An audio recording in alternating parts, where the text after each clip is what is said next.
Boy, I'm a hot mess tonight, but we're going to do this. Let's dive in.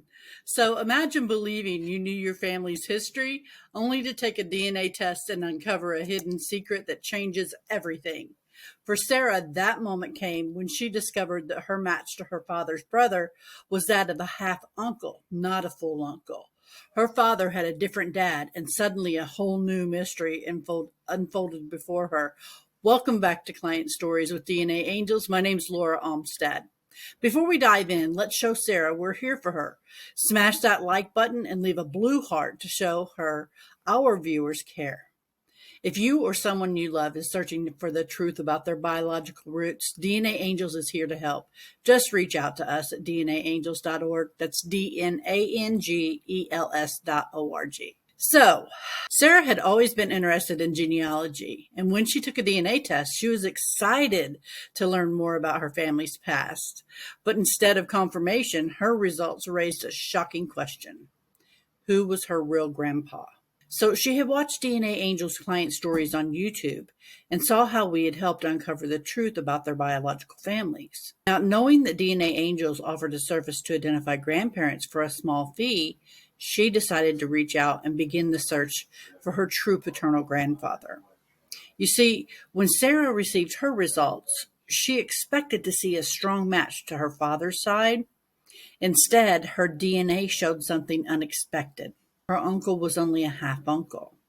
That meant her father had a different father than what they had always believed. Now, with this revelation, Sarah turned to DNA Angels. Our genetic genealogist, Lori Cousin, was assigned, and I was her assistant. We quickly got to work analyzing Sarah's DNA matches and family tree. And as the investigation unfolded, a new family name started appearing in her genetic connections.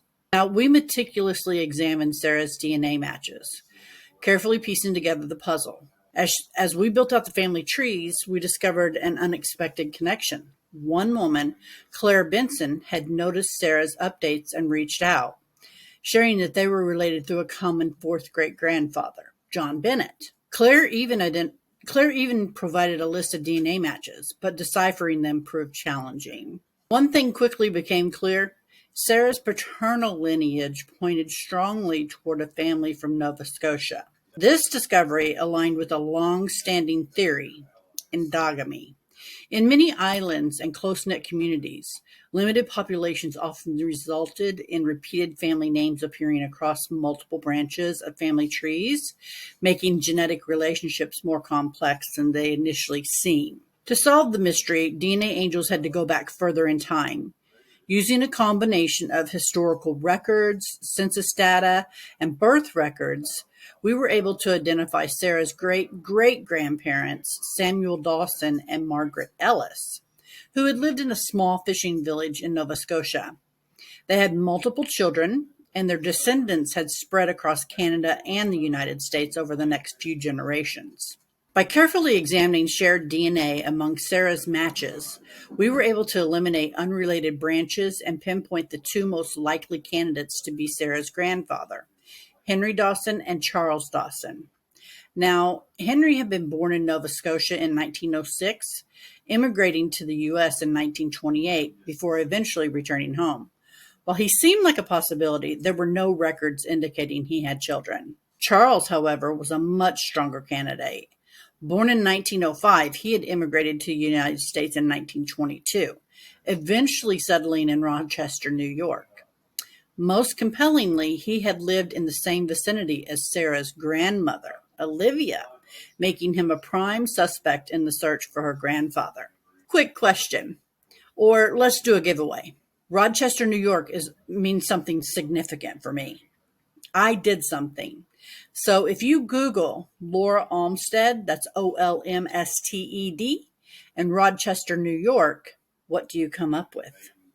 If you send me an email with the article, we'll say article, newspaper article, and you're the first email that I receive, I'm going to give you a free DNA kit from Ancestry.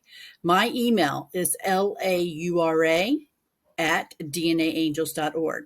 So Laura@DNAangels.org. But you can't misspell our name. It's DNAngels. GELS.org. Just a fun fact and a free DNA kit. So when we presented the findings to Sarah, the realization hit hard. For the first time, she had a tangible link to her true paternal ancestry. The weight of the unknown that had burdened her for years was finally lifting. There was still one more step: connecting with Charles Dawson's family. His son, David Dawson, had passed away in 2005, but he had 3 children who could confirm the connection through DNA testing. We provided Sarah with the contact information for those 3 children, along with a best practices guide to help her navigate this deeply personal outreach. Sarah carefully considered how to proceed.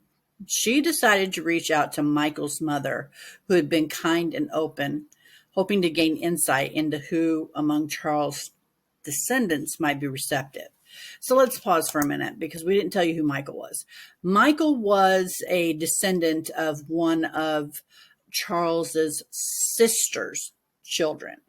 So a client had already established contact with Michael and his parents, and they had been giving her some family information, but they didn't know how to connect the dots.